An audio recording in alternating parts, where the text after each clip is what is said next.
Hey everyone, welcome back to the channel. If you're new here, I'm Emily Silcock, a realtor here in beautiful Spokane, Washington, and today's topic is a question that I often get from people who are considering relocating to Spokane with kids, and that is Spokane a good place to raise a family? So we decided to move from Seattle to Spokane in early 2020 when we were trying to get pregnant with our first kid, because it just basically sounded stressful and expensive to raise kids in Seattle. So we started looking for a place that had a slower pace of life, better quality of life, and essentially just a place where we could spend more time hanging out with our kid. So 4 years and 2 kids later, I can say with certainty that we do love living here, and raising kids here is simply less stressful than it would have been in Seattle. So today I'm going to share with you 5 reasons why I think Spokane is a great place to raise your family, so then you can decide for yourself if it is indeed a good fit for you. First off, let's talk a little bit about Spokane itself. It's the second largest city in Washington state with a population of around 220,000 people.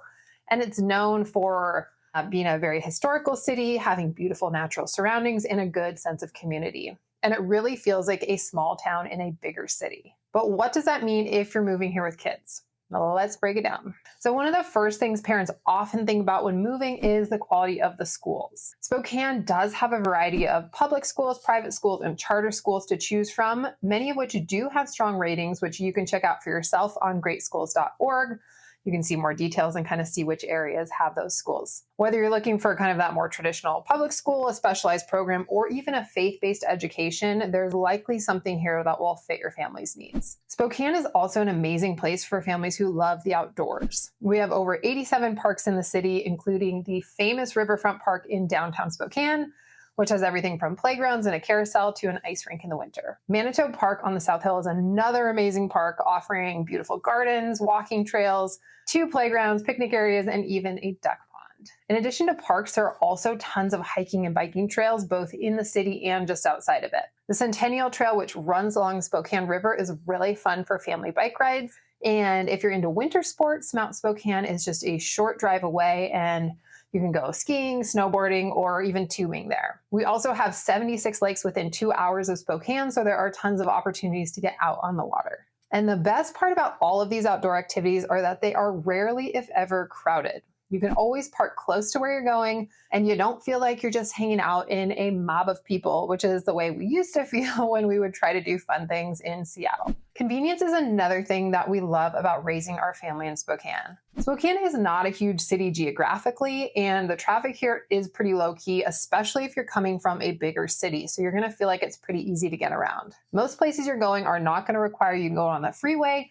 And you'll also just find that you'll tend to stay put in your neighborhood. That's kind of the way it goes. People that are in the South Hill stay in the South Hill. People in the North Side stay on the North Side. People in the Valley stay in the Valley. For a few examples of how convenient things are for us now that we're here in Spokane, we live in the lower South Hill, and it literally takes us 3 minutes to get our daughter to daycare, 7 minutes to get her to her gymnastics classes, 5 minutes to get to one of 5 different grocery stores, and 5 minutes to get to a number of different parks. So we just save so much time commuting places, and we have way more time to do fun things with our family or with other families or just hang out at home. So now let's talk about something that tends to be on everyone's minds when they're moving, which is cost of living. So compared to larger cities like Seattle, Portland, San Francisco, Spokane does offer much more affordable housing options. So whether you're looking for something like a charming older home in a historic neighborhood or a new build in more of a suburban development, you are much more likely to find something that fits your budget here, and Spokane definitely offers more bang for your buck. That said, the South Hill and some other popular areas can be on the pricier side, but even then, you're still likely to get more amenities, more square footage in the house here than you would in a bigger city. You'll also find yourself saving on things like daycare costs and gas, since you just won't be driving as far and as often to get places. Next, let's chat about things to do with kids in Spokane.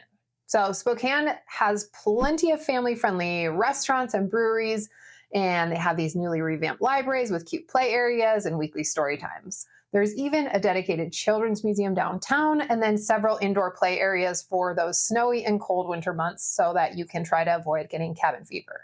You'll also find that the local businesses here do tend to cater to families with specialty kids menus and play areas and events geared towards younger audiences. It's honestly pretty rare to find a business that isn't kid friendly. Like, I'm always shocked when I do stumble upon one because I just think that Spokane as a whole has really catered to families.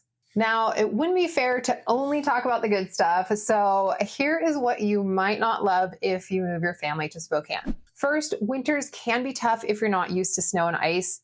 The roads can get slick, and then there's, the extra shoveling or snow blowing you have to do. And it also just feels harder to keep kids entertained because it can be more challenging to get them outside if there's snow and frigid temperatures. Also, while Spokane is growing, it's still a smaller city compared to where most people are coming from, so you might find that there are fewer entertainment and dining options compared to the bigger city you're coming from. Though I'll say you might find this isn't as much of an issue because you're probably going to be busy raising young children, and like us, you might find you don't have as much time for date nights. Another thing to consider is that while Spokane is pretty economically diverse, it's not very ethnically diverse.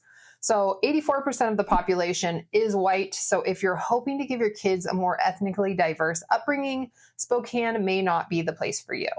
So in conclusion, is Spokane family friendly? Yes, but like any place, it does have its pros and cons. So if you're looking for a slower pace of life, more affordable living, and just that better quality of life in general, Spokane might be the perfect place for you and your family. I hope this video gave you a good sense of what to expect here. But if you have any questions or you want to learn more just about life here in Spokane, feel free to drop a comment below, or you can download my free Moving to Spokane guide, which is linked below. All right, thanks for watching. I'll see you in the next one.